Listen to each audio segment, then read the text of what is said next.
Donc dans cette vidéo, on est dans la page 4 du cours de probabilité. Alors on a défini l'intersection de deux événements, les événements incompatibles et la réunion de deux événements. On a un cas particulier encore à voir avant de passer à des exemples. C'est les événements contraires. Alors par exemple ici, je redessine à nouveau mon univers oméga. Voilà, il est là. Et on aura l'événement A à l'intérieur de cet univers oméga. Voilà. Donc en fait, j'aurais dû l'écrire ici. Ça, c'est l'événement A. Tout ce qui est à l'intérieur de cette bulle, c'est l'événement A. Eh bien, ce qu'on va appeler l'événement contraire de A, c'est l'événement A bar. On va le noter comme ceci, A bar. Et en fait, c'est tout ce qui n'est pas A. C'est tout ce qui est donc à l'extérieur de A, mais bien sûr dans notre univers. Donc, on va considérer, on va l'écrire comme ceci. Voilà. On va écrire donc l'événement contraire de l'événement A.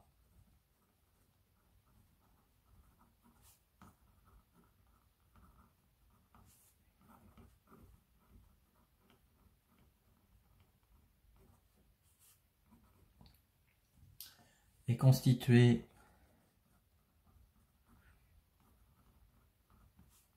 de tous les événements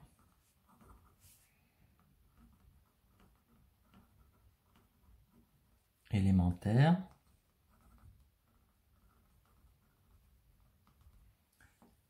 n'appartenant pas à A.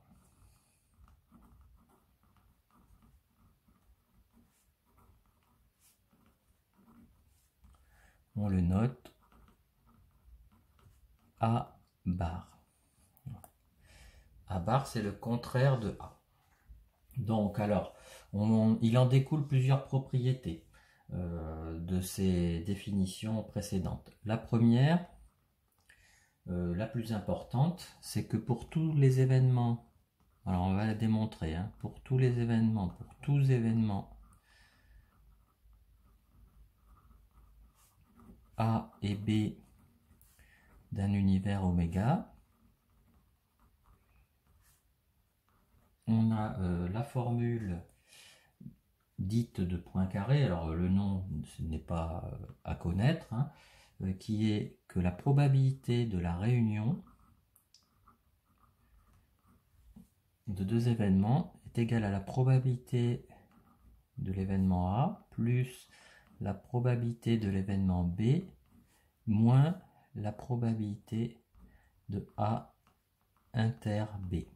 Donc ça, on la démontrera, on fera une petite activité pour voir pourquoi on a ceci. Bon, c'est pas très compliqué à comprendre. Et puis ensuite, le B, donc la probabilité pour tout événement A,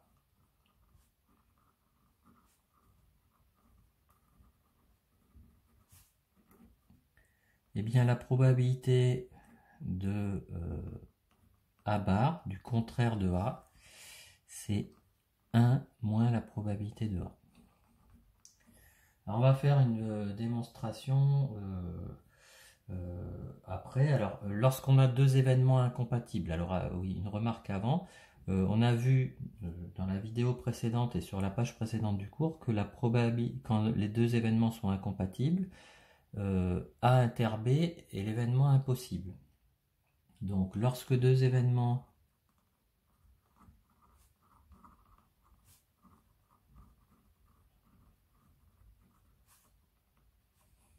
sont incompatibles,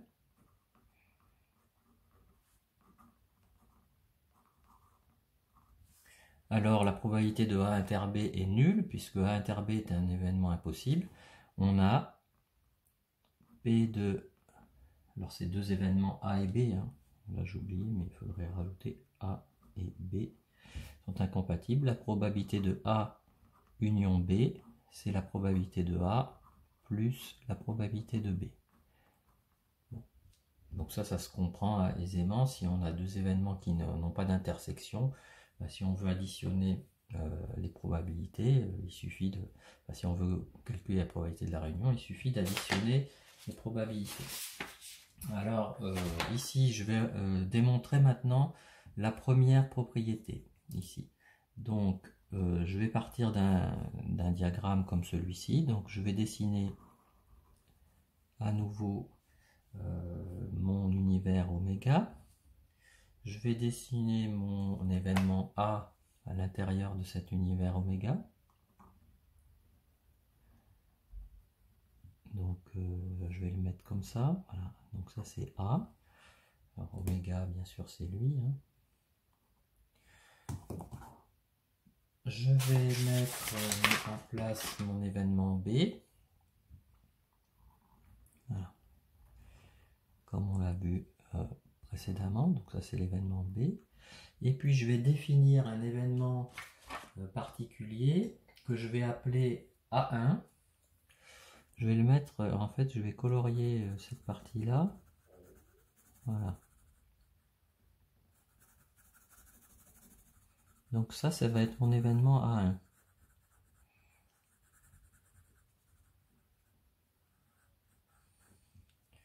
Donc ça c'est l'événement A1, donc je vais le noter, je vais lui mettre son nom ici, voilà. Alors je vous rappelle qu'on a vu aussi que ici c'est A inter B, voilà. À l'intérieur de, qui est le commun, l'intersection des événements A et B. Et puis A union B c'est, on l'a vu aussi, c'est le contour là ici de A et B en même temps. Voilà. Donc tout ce qui est dans A ou dans B ou dans A et B. Voilà. Donc on va définir l'événement A1 qui est donc l'événement. Donc on va soit A1, l'événement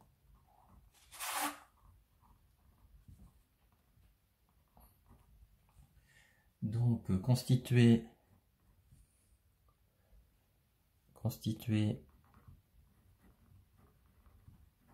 des événements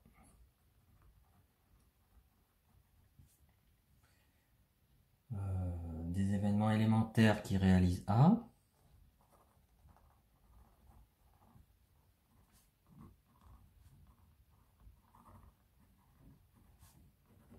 Mais pas B.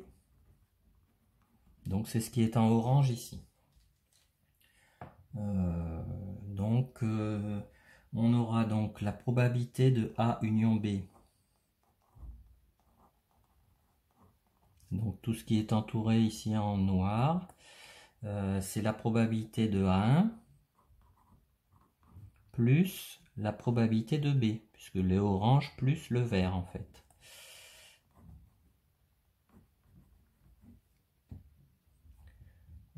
Du coup, eh bien, la probabilité de A1, c'est la probabilité de A moins la probabilité de A inter B. Donc, on va avoir, puisque A1 c'est A moins, moins c'est la partie, l'intersection de A et B, on a la probabilité de A moins la probabilité de A inter B plus la probabilité de B. Donc j'ai remplacé P de A1 par ceci.